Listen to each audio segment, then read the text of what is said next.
Hoje sonhei com a tua casa. Esta é uma rúbrica sobre a infância da autoria das Aldeias de Crianças SOS em parceria com a Rádio Altitude, com Ana Afonso e Cristina Cabeleira. Neste espaço contamos com a participação de convidados especialistas e falaremos de diversos temas sobre a infância, relações, famílias, que certamente serão do vosso interesse. Poderão ouvir o episódio completo nas nossas plataformas digitais. Este mês estamos a falar sobre participação e ao longo do programa de hoje trocaremos algumas ideias com Rui Lopes. O Rui tem 44 anos, é natural de Lisboa, embora também com raízes transmontanas, ribatejanas e baranas.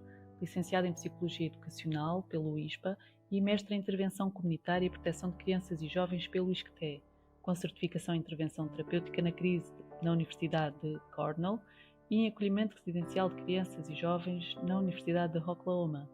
Tem exercido funções sobretudo em escolas e em casas de acolhimento residencial de crianças e jovens. Em contexto escolar, trabalhou como psicólogo e coordenou serviços de psicologia, educação especial e ação social. Em acolhimento, trabalhou como cuidador e diretor, em Portugal e nos Estados Unidos da América.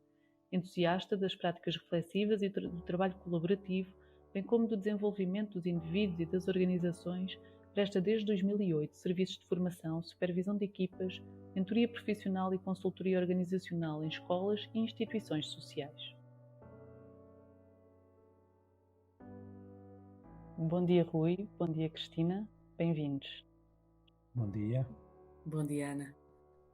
Rui, começo por perguntar-te quem é o Rui e como é que o teu percurso está ligado à participação.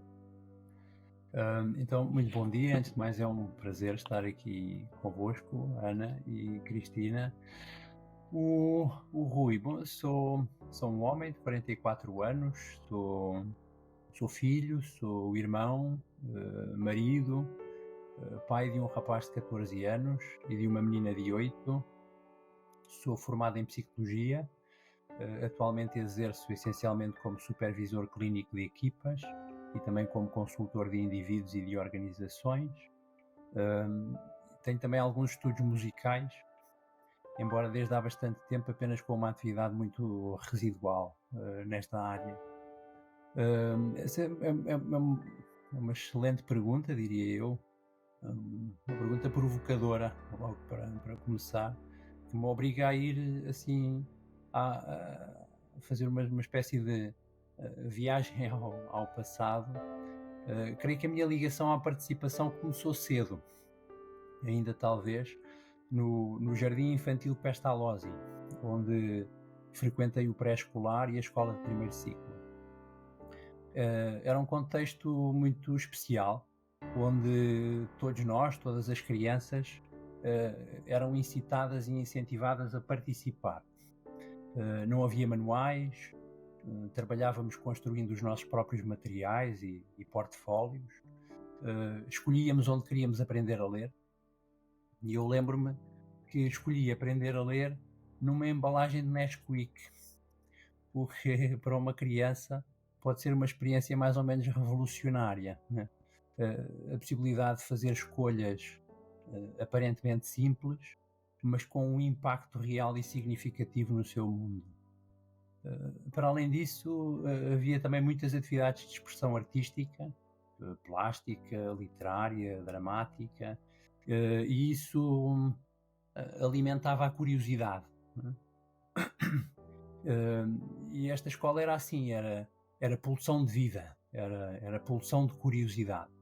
Os dias eram luminosos, solarengos, brincava-se no canteiro de areia, trepava-se às árvores e apanhava-se ameixas no verão. Depois, devido a umas rupturas familiares, tive de mudar de casa e também de escola, e fui fazer o 5º ano numa escola onde na verdade só tenho memórias de dias nublosos e chuvosos, no ano letivo de 1988-89. Isso é assim um contraste muito, muito grande. Na verdade nunca fui ver o histórico da meteorologia e não sei se este ano de 88-89 terá sido um ano particularmente chuvoso, mas a minha memória diz-me que sim. Sobretudo era uma escola onde as crianças não tinham voz, e pretendia-se que todos aprendessem a mesma coisa ao mesmo tempo, recorrendo aos mesmos materiais. Portanto, era um logro, né? Onde, na verdade, quem mais enganado talvez estivesse fossem mesmo os professores. Mas creio que este contraste associado a estas experiências assim tão polarizadas, fez-me desde cedo acordar para as questões da pertença e da participação. Muito bem. Assim, uma ideia muito interessante também, muito próxima do teu lado artístico, essa descrição que fazes do espaço e do tempo nesse teu Hum, percurso. E Rui, pensando também, e já deste aqui alguns exemplos dessa participação, mas como é que podemos promover a participação das crianças e dos jovens? hum. Hum, eu julgo que o como talvez dependa do onde, né? Uhum, E identifico três contextos principais, pensando a participação, pensando as crianças e os jovens, os espaços que eles frequentam, que eles habitam, né? E três contextos principais, creio que são a família, a escola, né, que eu agora descrevi a minha experiência, muito ligada ao contexto escolar, uhum, e a comunidade, num sentido mais alargado. Não, a comunidade da rua, com certeza, um espaço de participação muito importante, talvez um pouco mais em desuso na atualidade do que já foi no passado, mas a comunidade também nas suas instituições, não é? Aquilo que nós que trabalhamos nestas áreas psicossociais chamamos as entidades com competência em matéria de infância e juventude, não é? E creio que um primeiro passo fundamental para a promoção da participação é o reconhecimento, não é? Uh, Só reconhecendo o outro, a sua presença, a sua personalidade e a sua essência, é possível haver participação. Portanto, o reconhecimento da criança, o reconhecimento do jovem na sua presença nestes diferentes contextos, na identificação e no respeito pela sua personalidade, na aceitação da sua essência, são como que pré-condições inevitáveis à possibilidade da participação acontecer. Eu se calhar aproveito, interrompo aqui um bocadinho, porque gostava de voltar aqui só um bocadinho atrás na resposta que deste anteriormente, Rui, porque me pareceu que estavas a associar a participação à pertença. E fiquei curiosa Uhum, com esta associação também. Não sei se uhum. estava para desenvolveres um bocadinho mais. Com certeza, sim, até a origem etimológica da palavra participação leva-nos para aí, né? A participação resulta de pars in actio, do latim, que significa ter parte na ação, ou seja, pertencer para agir, né? Portanto, pertença e ação. Participar requer ter um lugar, né? Requer ter um espaço, né? Requer pertencer. Não pertencer só para pertencer, mas para fazer uso desse lugar, né? Fazer uso dessa pertença, tomando ação. Tomando ação. Portanto, para mim isto é qualquer coisa, até que do ponto de vista da própria ideia que fazemos do que é que significa participar, este regresso à origem, né? Fiz uma espécie de regresso também a algumas origens minhas, não é? O início do meu processo de escolarização, e aqui um regresso ainda maior, uma origem da própria palavra, a origem etimológica da palavra participação, pars in actio, ter parte na ação, pertencer para agir. Rui, e eu também gostei desta ideia que nos trouxeste desta condição do reconhecimento do outro para lhe podermos dar esse lugar de participação, não é? Uhum. Tendemos muitas vezes, enquanto adultos, a substituir-nos às crianças na sua tomada de decisão, na sua expressão daquilo que querem, do que pensam e de como gostavam que fosse.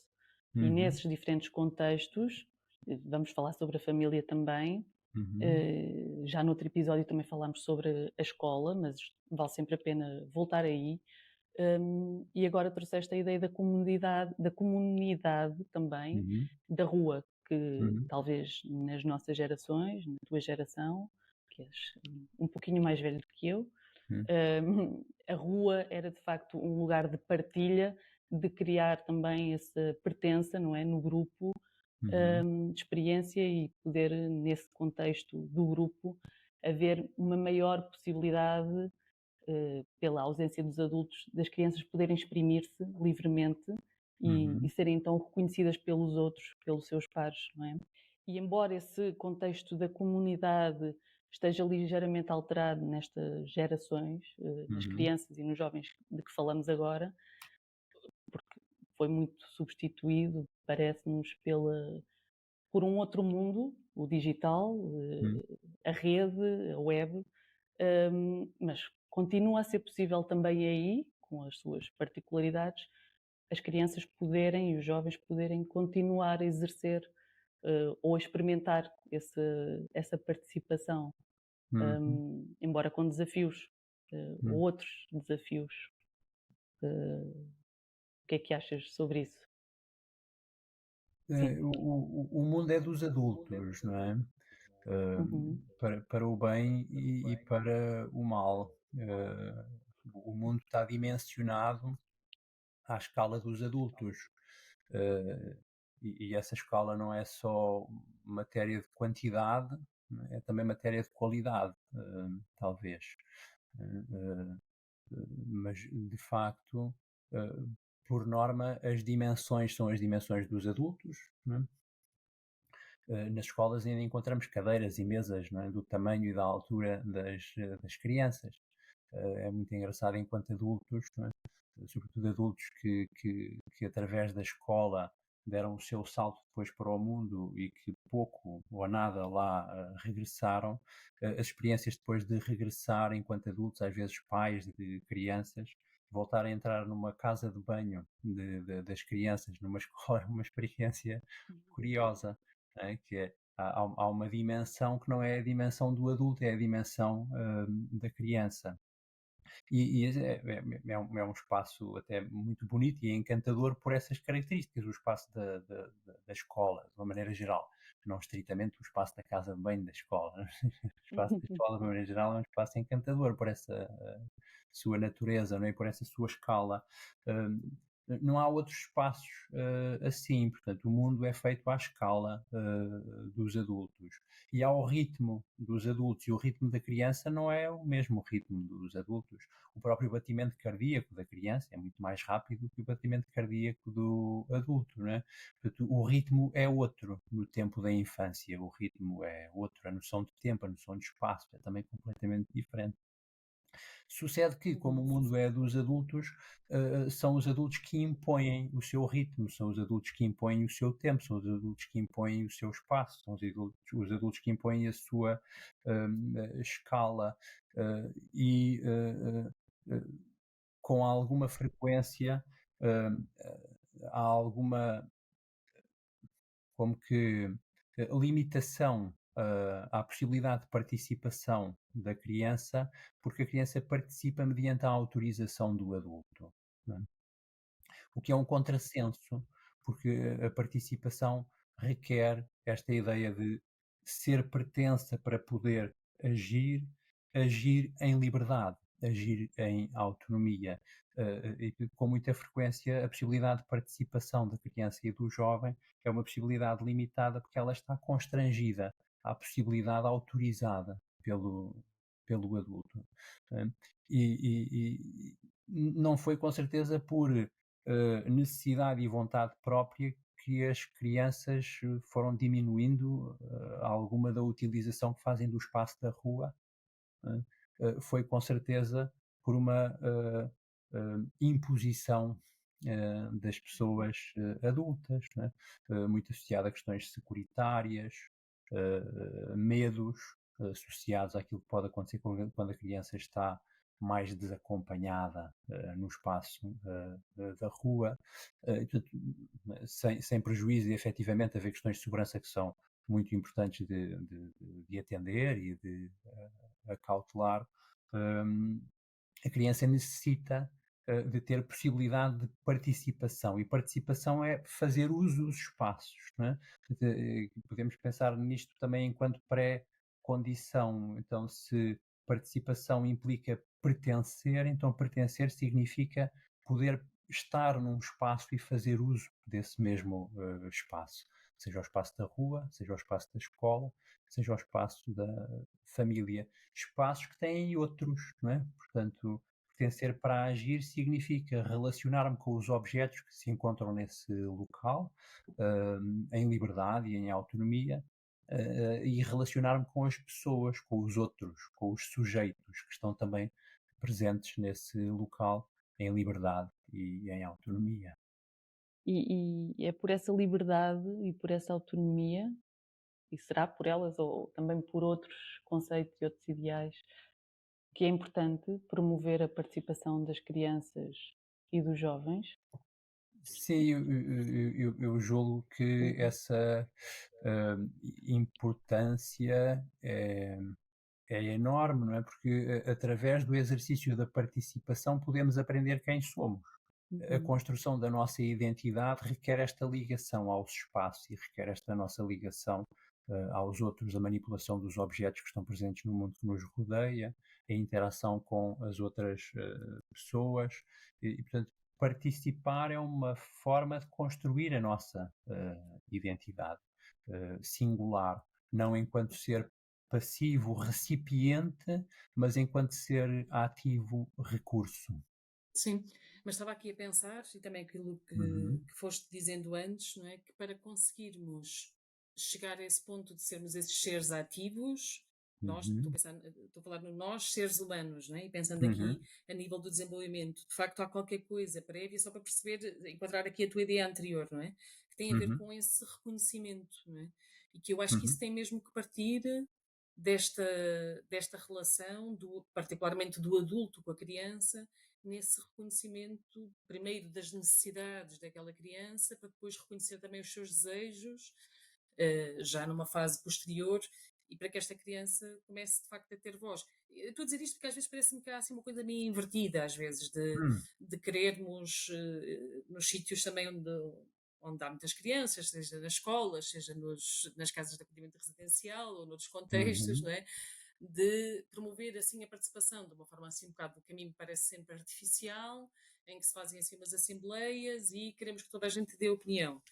uhum, Pronto, que é aquela, parece-me aquela coisa autoritária e autorizada que falavas antes, talvez, não é? Mas uhum, que a grande questão para mim tem a ver com isto, para que de facto a criança ou o jovem consiga ser qualquer coisa de autêntico e próprio, antes disso tem que ser visto, não é? E tem que ser uhum, reconhecido e para que isso possa nascer uhum, uhum. dentro dele. Não sei se era um bocadinho esta a ideia que trazias neste pensamento Sim, anterior. concordo totalmente contigo, Cristina. A criança começa por ser alguém absolutamente dependente do adulto, mas ela terminará sendo, idealmente, terminará sendo um adulto independente. Mas ao longo do caminho, esta inversão tem que se dar. Né? Ao longo do tempo, esta inversão tem que se dar. Não há um momento exclusivo, né? Único, como se fosse uma espécie de exercício de tiro ao alvo, né? Em que há um momento em que se dispara e ou acertamos ou não acertamos nesta inversão de passar da dependência para a independência. O processo de autonomização é um processo contínuo, demorado, né? E a partir de determinada altura é um processo que a criança tem que fazer sozinha. Né? Se começa por ser totalmente dependente e se pretende que seja totalmente independente ou interdependente no futuro, enquanto pessoa adulta, há um processo de autonomização que tem inevitavelmente que ser acompanhado.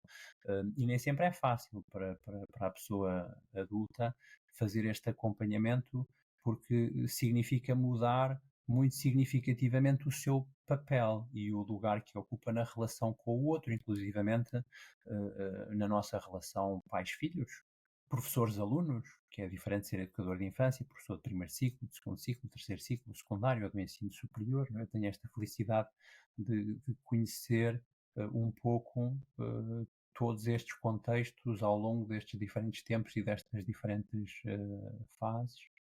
Portanto, pode haver uma dificuldade em sentir um à vontade total por parte do adulto nos seus diferentes papéis e nos seus diferentes contextos nos quais se relaciona com crianças e com jovens, de inverter ou de adaptar aquilo que à partida deve ser o seu papel e a sua função associada à promoção do desenvolvimento esse que requer a participação e uma participação progressivamente mais assumida enquanto lugar de autonomia e de independência por parte da criança, mais tarde depois do jovem. E como dizes, eu concordo inteiramente, em alguns contextos confunde-se participação de facto com autorização, né?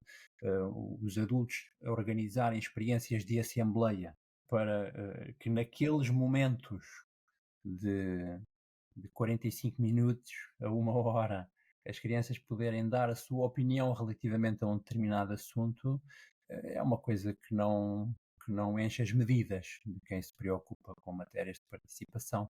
Até porque muitas vezes nesses contextos, na verdade, não existe ação. Portanto, até pode haver alguma pertença, mas não existe ação. Como dizias, solicita-se às crianças que deem a sua opinião sobre determinados assuntos.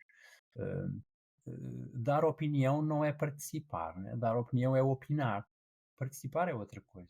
É ter um lugar, sim, mas é agir, não apenas dar uma opinião sobre coisas que os adultos deveriam fazer ou que a criança acha que está bem ou que está menos bem relativamente àquilo que tem que ver com a dinâmica do contexto, seja uma assembleia de turma em contexto escolar, seja uma assembleia de jovens, de crianças e jovens em contexto de acolhimento residencial ou noutro tipo de contextos, mas participação requer a pertença, mas requer também a ação sobre as dinâmicas existentes nesses mesmos diferentes contextos. Não forçosamente sobre os problemas, mas sobre as dinâmicas existentes. Sobre o que se come ao almoço ou ao jantar, sobre os sítios onde se vai passear, sobre os filmes que se vê, sobre as roupas que se veste, né? A criança pode e deve ter a oportunidade de participação em todos estes aspectos que dizem respeito à sua vida, ao mundo que a rodeia. Como eu que escolhi aprender a ler na embalagem de Nesquik, foi uma coisa muito significativa, porque a vida da criança nos primeiros anos de escolaridade é isto, é a aprendizagem da leitura e da escrita, né? Esta iniciação às aprendizagens formais é uma coisa muito importante. Ter a oportunidade de escolher, né? De decidir sobre uma matéria aparentemente simples, mas que pertence ao mundo da criança, é qualquer coisa de absolutamente singular. Para um adolescente, as roupas, os penteados, o que calça, o que veste, enfim, podem ser coisas de grande importância, seja na família ou noutro contexto onde a criança reside, com outros cuidadores, às vezes alternativos. Ter a oportunidade de decidir sobre estas coisas é algo que tem um impacto muito significativo do ponto de vista da construção da identidade. Isso é participação. Não é preciso organizar-se uma reunião de família para se tomar decisões sobre estas coisas. Não é preciso organizar-se uma assembleia de escola para se decidir sobre estas coisas. Dar a possibilidade de, na sua singularidade, a criança ter este lugar para poder agir sobre estas matérias é, de facto, promover a sua participação. Sim. Mas é realmente uma coisa assim altamente complexa, não é? Estava agora a pensar até naquilo que também falavas há bocado dos ritmos e dos tempos da criança e do adulto. E agora até pensando um bocadinho assim na minha experiência como mãe, eu sinto que esta é das coisas assim mais difíceis de conciliar, é a questão dos tempos. Eu sempre acelerada, cheia de pressa, com horários para cumprir, e os meus filhos com necessidade de outro tempo, não é?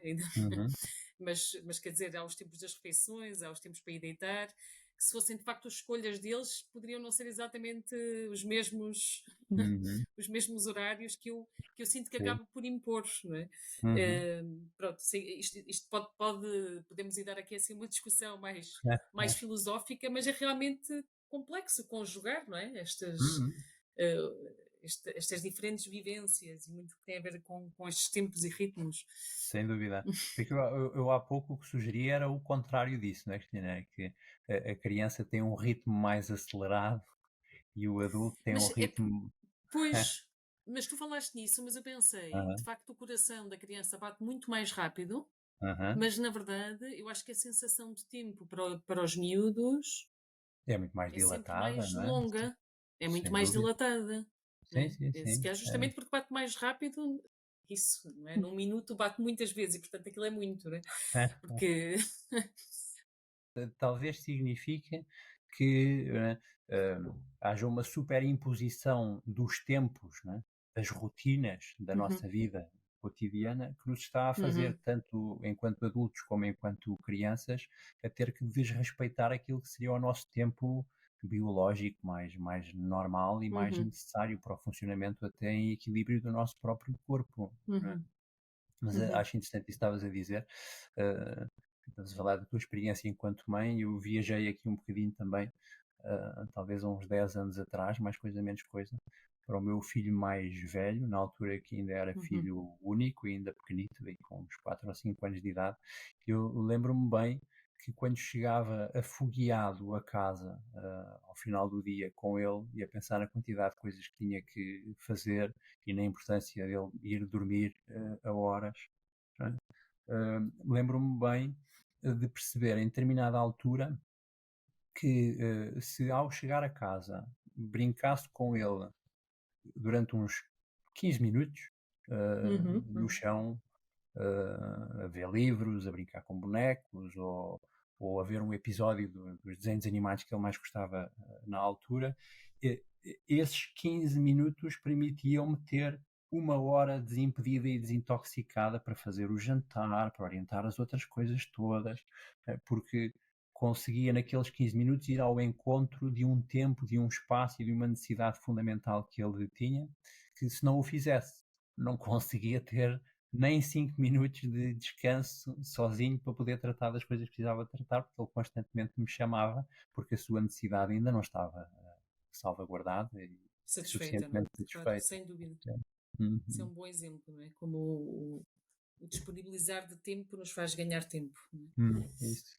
Podíamos ficar aqui a falar muito mais sobre isto, mas o Uhum. tempo vai ficando mais curto. Rui, para terminarmos, e fomos falando, tínhamos coisas Uhum. mais para perguntar, fomos falando aqui destas ideias e destes ideais associados ao conceito da participação e do Uhum. papel da família também nesta Uhum. participação, que é essencial. Mas, em jeito de conclusão, tens uma música, algum poema, um texto, uma imagem para ilustrar este tema, este Uhum. conceito tão vasto? O que é que nos trazes? Sim, sim. Vocês tinham proposto poder trazer qualquer coisa e eu pensei trazer uma música a música que gostava de partilhar convosco é uma música que foi escrita por Bob Dylan em 1962 e depois lançada no ano seguinte, em 1963. É uma canção muito simbólica que comunica coisas duras de sofrimento, de dor, de conflito, de poluição. Portanto, conteúdos muito atuais que importa serem ouvidos, julgo eu. É uma canção que foi cantada muito emotivamente por Patti Smith na cerimónia de entrega do Prémio Nobel da Literatura ao Bob Dylan em 2016. Mas apesar da dureza da canção, para mim é também uma canção que comunica esperança, particularmente em alguns versos, como por exemplo um verso que em determinada altura refere que uma menina ofereceu-me um arco-íris. E penso que isto comunica também esperança e coisas positivas. Em determinada altura, li numa entrevista que o Bob Dylan terá chegado a referir que cada verso desta canção foi originalmente escrito para ser o início de uma canção própria, assim, uma espécie de verso criança, né, que representa o início de algo absolutamente singular, que terá a sua própria identidade e história construída ao longo do tempo.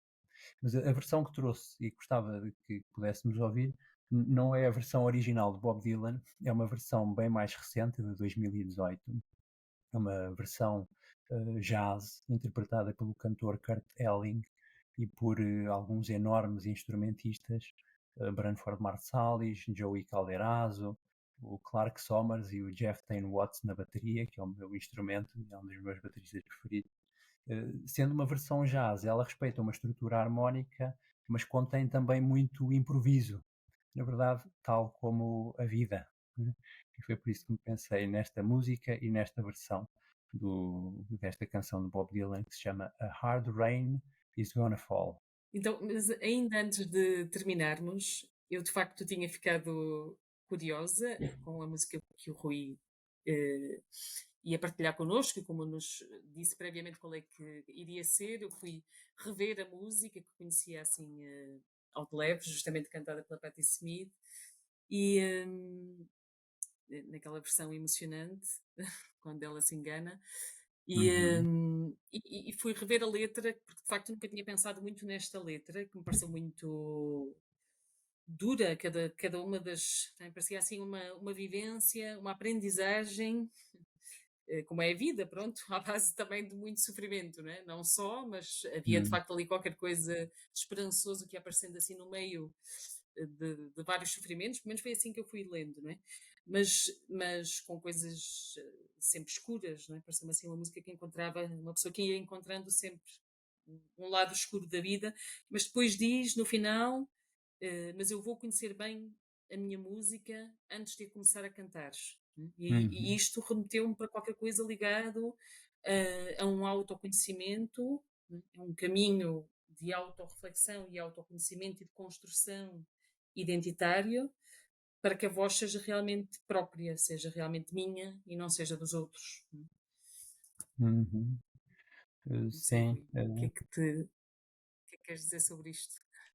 conheço bem esse verso, sim, I will know my song well before I start singing, né? Diz o Bob Dylan logo na versão original, e aqui também nesta versão também consta muito bem sublinhado, Cristina, remete muito, penso eu, para esta ideia por um lado, de uma informação e de um robustecimento individual antes, né, de iniciar qualquer coisa, uma certa prudência, mas prudência não associada a preocupações de segurança ou de excesso de cautela, mas prudência associada à força interior e individual, e nesse sentido porventura associado também às questões da identidade, sem dúvida associado àquilo que tem a ver com as experiências pelas quais passamos, que podem dar-nos também esse robustecimento, sem dúvida a importância da família, de que falámos, Uhum, né? uhum. O Winnicott Pois, conhecer bem a minha PSTN, música, não é? Pode ser conhecer o certo, espaço, a família, certo, essa pertença. certo, Uhum, certo. uhum, O sítio de onde se começa, não é? Dizia o Donald Winnicott, uhum, e também o T.S. uhum, Eliot, né? A casa uhum, é de onde se começa, diziam ambos, só aham, com ligeiras diferenças. Mas a uhum, casa é também o ninho onde se regressa, né? uhum, É de onde nos pode vir a coragem para explorar o mundo e para participar nele, a partir de um contexto familiar de segurança e de conforto. A família, independentemente da sua configuração, por excelência, é o contexto que temos, onde podemos sentir o que é a pertença e o reconhecimento, né? Bem como experienciar o exercício da ação e da participação. E, portanto, sem dúvida, totalmente concordante contigo, esse verso é muito impactante, e a canção terminar com esse verso, creio que será representativo de algumas destas coisas também que temos estado a falar. E o bom da arte é isso, não é? Que ela pode ser interpretada também por diferentes pessoas de diferentes formas, uhum. mas gosto muito dessa interpretação que dás a este último verso de conclusão desta canção, sem dúvida. Obrigada a ambos. Obrigada Obrigado, também. Ana, obrigado, Cristina. Foi um prazer. Igualmente.